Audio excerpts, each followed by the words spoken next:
everyone. Now, today we discuss about the chapter number 7, class 12 of alternating current. Now, today we discuss about the LR series circuit.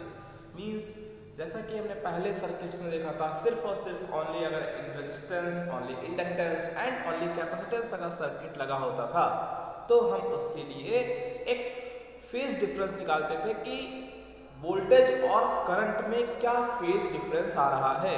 Means जब हमने only pure resistance लगाया था तो voltage और current दोनों एक साथ साथ चल रहे थे, but in case of inductance and capacitance both are different phase. Means दोनों एक दूसरे को क्या कर रहे थे, एक लैग कर रहा था तो एक लीड्स कर रहा था। मींस अगर इंडक्टेंस के टर्म में हम बात करते हैं, अगर सीरीज में सिर्फ और सिर्फ इंडक्टेंस लगा है तो हमने एक्सप्रेशन भी देखा था, फेज डायग्राम भी बनाया था और ये पाया था कि जो वोल्टेज है वो क्या करता था, लीड्स करता था, करंट क्या करती थी, लैग करती थी, और कितना लैग करती थी ये भी बताया था। वो कितना था, π/2। यानी कि जो हमारा एक्सप्रेशन आता था इन इंडक्टेंस के टर्म में वो क्या आता था, जैसे कि LR सीरीज सर्किट थी तो R के टर्म में हमारा जो था, जो करंट आई थी, जैसे कि हमें पता है हमने सप्लाई की V = AC सोर्स कितना दिया, वोल्टेज कितना दिया, V0 sin ओमेगा t। यहाँ पे V0 क्या है, पीक वोल्टेज है, V हमारी RMS वैल्यू है, और sin ओमेगा t ये क्या दिखा रहा है, फेज डिफरेंस। ये फेज को बताता है। ठीक है, तो अब हम बात करते हैं, जैसे we know that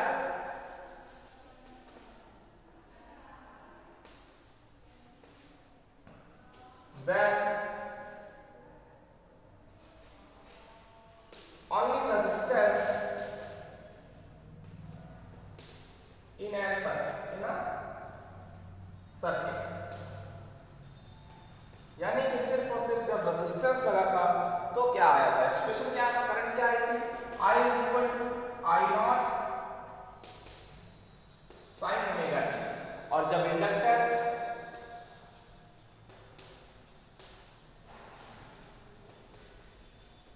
when inductance is connected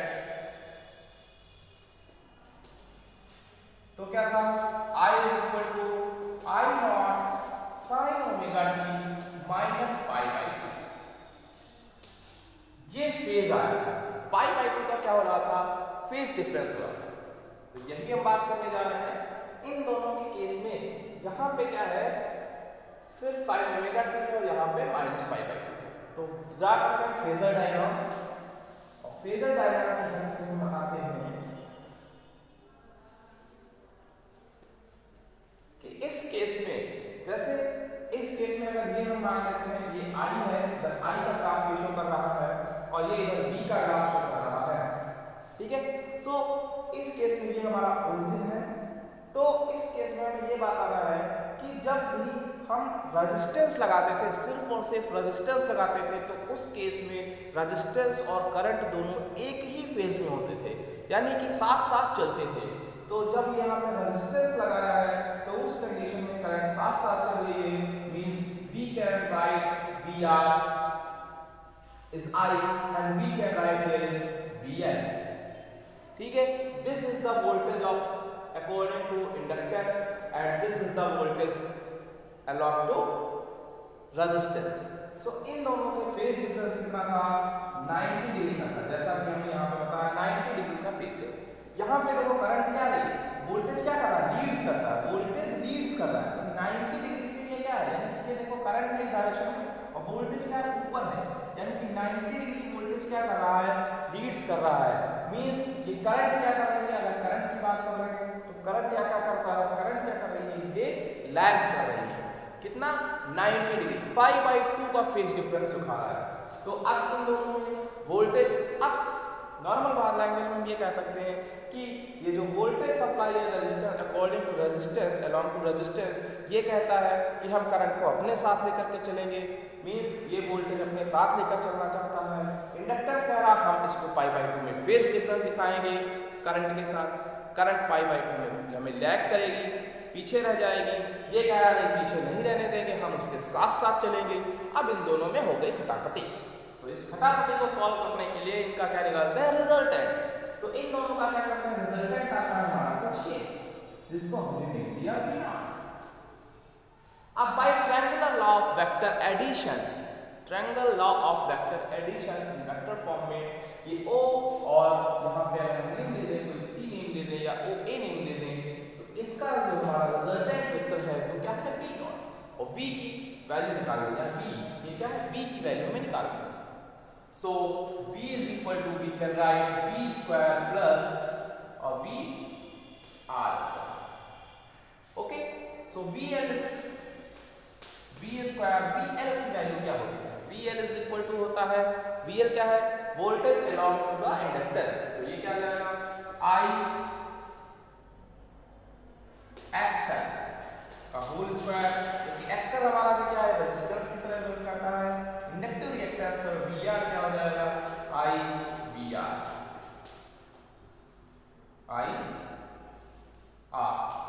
so V square is equal to, यहाँ पे I कॉमन आउट कर ले, यहाँ पे I कॉमन आउट कर ले तो I स्क्वायर और अंदर क्या आएगा, XL square plus R square. तो V square is equal to I, अब रूट हटा देंगे, स्क्वायर रूट हटा देंगे, स्क्वायर हटाएंगे तो रूट लग जाएगा, means I is equal to, यहाँ पे आ जाएगा XL का स्क्वायर प्लस R का square. Okay, so I is equal to क्या आ जाएगा, मींस यहाँ पे I इज इक्वल टू क्या है, इस इक्वेशन से V upon XL square plus R square root में। अब देखो अकॉर्डिंग टू ओम्स लॉ, अगर हम ओम्स लॉ अप्लाई करते हैं, by applying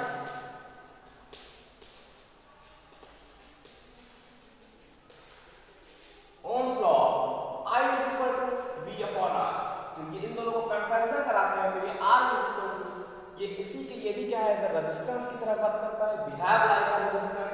तो इसको साइंटिस्ट ने एक नया नेम दे दिया, it's called impedance V upon Z, where Z is impedance, Z इस क्या है, इम्पीडेंस है, या Z की वैल्यू क्या है, root XL square plus R square, या XL की वैल्यू क्या होती है, ओमेगा इंटू L का whole square plus R square. ठीक है, तो ये हमारा आ गया एक्सप्रेशन आ गया, ठीक है, ऐसा कुछ आएगा।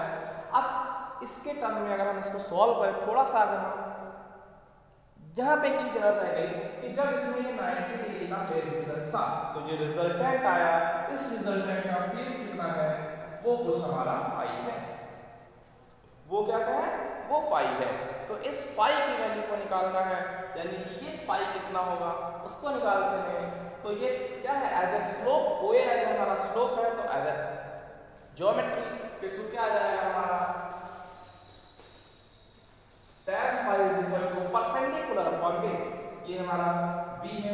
तो अगर BL के अकॉर्डिंग क्या था रेजिस्टेंस, XL, इसके अकॉर्डिंग R,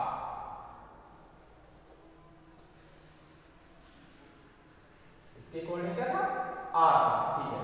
तो XL अपॉन R, तो इसका XL की वैल्यू क्या आ जाएगी, XL की वैल्यू क्या आ जाएगी, BL लिख देते हैं, VL अपॉन VR, तो IXL upon IR, II cancel हो जाएगा, ये आ जाएगा tan phi is equal to XL upon R। जहां से चीज आपको दिखने को मिल रही है कि अगर हम इस सर्किट में R ना लगाएं, या हम थोड़ी देर के लिए क्या कहते हैं, XL ना लगाएं, या XL की वैल्यू क्या होती है, omega into L, means tan phi is equal to क्या आ जाएगा, omega dot L upon R। ठीक है, यहां से ये देखिए कि अगर हम इस सर्किट में रेजिस्टर यानी कि इंडक्टेंस को ना लगाएं, L क्या हमारा हो जाए, 0 हो जाए, तो L 0 हो जाएगा तो tan phi की वैल्यू क्या हो जाएगी, 0 हो जाएगी, मींस I और R दोनों एक ही फेज में चलने लगेंगे। ठीक है, और अगर R को हम 0 कर दें तो tan phi omega L upon R, R की वैल्यू 0, 0 से डिवाइड करेंगे वैल्यू क्या आएगी इनफाइनाइट, और इनफाइनाइट किसके इक्वल होती है 90 डिग्री के इक्वल, यानी कि सिर्फ और सिर्फ इंडक्टेंस के केस में ये क्या होगा 90 डिग्री का फेज डिफरेंस होगा। बट इन केस जब L और R दोनों को हमने कांटेक्ट किया, दोनों को कनेक्ट किया है, तो उस केस में हमारा जो फेज एंगल है वो कितना है फाई, तो tan phi is equal to omega L into R। Okay,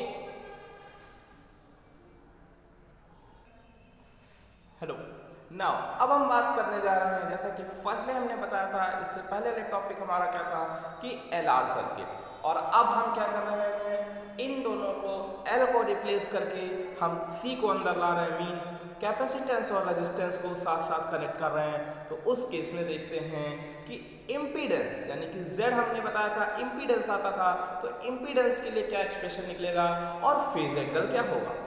ठीक है, तो उस केस में देखते हैं कि हमने क्या किया, जब कैपेसिटर और रेजिस्टेंस दोनों को एक साथ ऐड किया, voltage supply the V is equal to V naught sin omega t।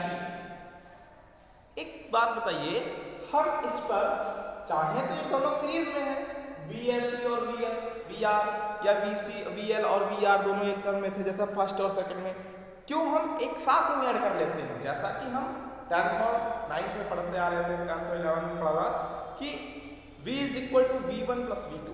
ऐसा इसलिए नहीं कर सकते क्योंकि वहां पे जो हम सोर्स यूज करते थे वो एज ए सेल और बैटरी होता था, और सेल और बैटरी हमारा क्या है डीसी सोर्स है, यानी कि डीसी वोल्टेज देता था, और डीसी वोल्टेज में कोई भी करंट और वोल्टेज में फेज नहीं होता है, फेज डिफरेंस नहीं होता है, इसलिए वहां पर फेज एंगल नहीं बनता है, तो वो नॉर्मली हम सीधे सीधे ऐड कर लेते थे। बट यहाँ पर तो क्या है करंट वेरी कर रही है वोल्टेज के साथ साथ, तो यहाँ पर इसलिए हम इनको सॉल्व करेंगे।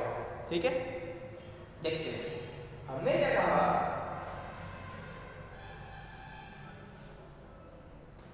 यहां इस केस में क्या है कि जो हमारा एक्सप्रेशन था वो क्या था, only resistance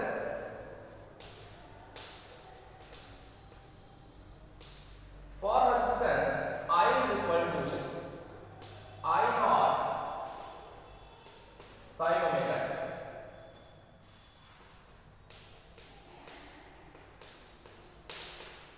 For capacitance I is equal to I naught plus pi by 2। तो यहां पर बेटा ये देखिए पाई बाई 2 क्या हो रहा है प्लस हो रहा है, मींस पहले जो वोल्टेज जो थी वोल्टेज हमारा क्या था V not sin omega t, यहां पर हमारे क्या I not sin omega t plus pi by 2, t plus pi by 2, pi by 2 अगर प्लस के साथ है तो मतलब करंट क्या कर रही है लीड्स कर रही है, वोल्टेज क्या कर रहा है लैग्स कर रहा है, मींस वोल्टेज पीछे पीछे चल रहा है, करंट आगे आगे चल रही है, तो इस बात को यहाँ पे ध्यान में रखना है।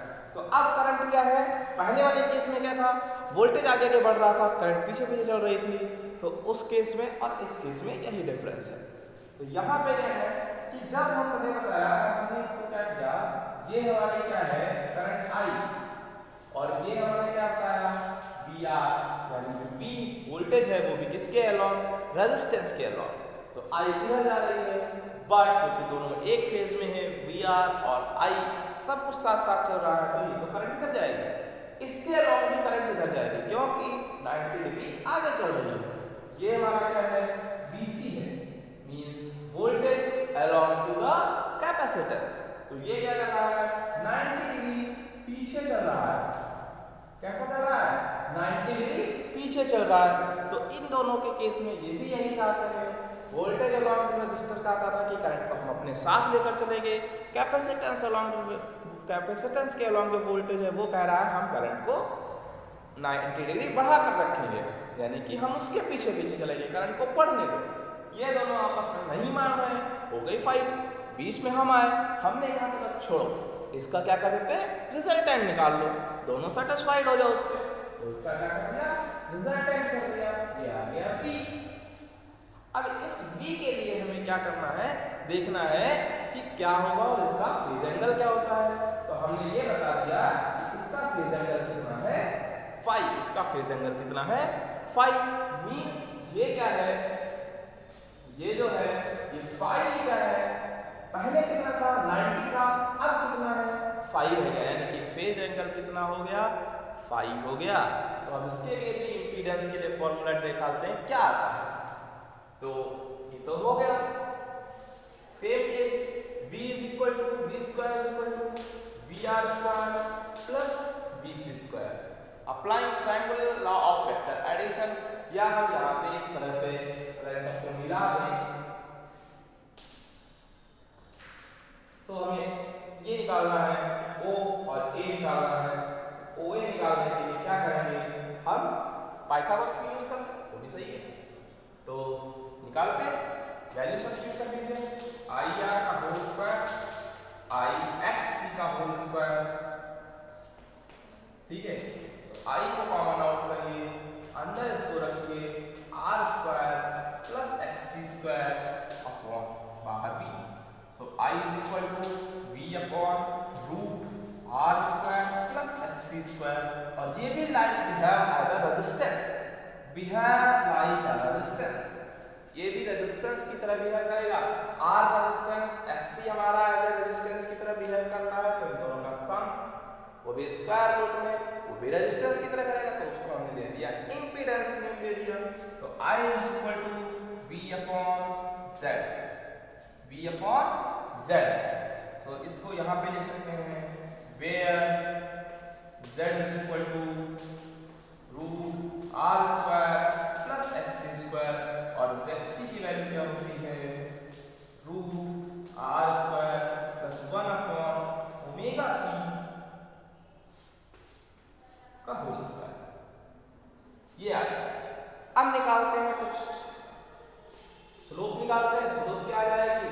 सो tan phi is equal to क्या होता है, सो tan phi is equal to होता है परपेंडिकुलर अपॉन बेस। तो उस केस में हमारा क्या आ जाएगा VC अपॉन VR आएगा, तो VC क्या होता है IXC अपॉन IR होता है, I cancel means XC upon R, और XC की वैल्यू क्या होती है 1 upon omega C upon R, means tan phi की वैल्यू क्या हो जाएगी 1 upon omega C into R, ठीक है, ये आ जाएगी। तो इस केस में भी वैसा ही हम चलेंगे जैसा कि हमने पहले के टर्म में किया था, तो हमने L और R कनेक्ट किया था सेम।